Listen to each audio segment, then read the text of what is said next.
তো বাংলাদেশ জামায়াত ইসলামীর যে সকল প্রার্থী আছে বন্ধুগণ, তাদেরকে ভোট দিবেন। পছন্দ করলেও দিবেন, না করলেও দিবেন। তার কারণ হলো, যদি আপনি পছন্দ নাও করেন, দিবেন এই জন্য যে আপনি যদি এই বিপদগামী যে দলটা আছে একে যদি আপনি আরও শক্তি সঞ্চয় করেন, আপনি মাঠে দাঁড়াইতে পারবেন। আপনি বিচার করার জন্য দ্বিতীয় পক্ষের কাছে আর যেতে পারবেন না।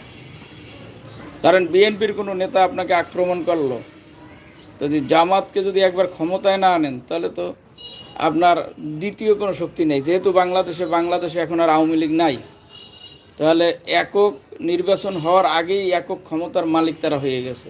নির্বাচন হওয়ার পরে আপনি থানায় তো চান্সই পাইবেন না। থানায় আপনার আমার মতো লোকের কোনো দাম নাই, ভ্যালুলেস। থানায় গেলেও আবার তাদের কাছে রিটার্ন পাঠাবে, অর্থাৎ তাতে আপনার জীবন হুমকির মুখে পড়বে। তাই বন্ধুগণ, ভুল করা চলবে না। ভুল করলে প্রায়শ্চিত্ত করতে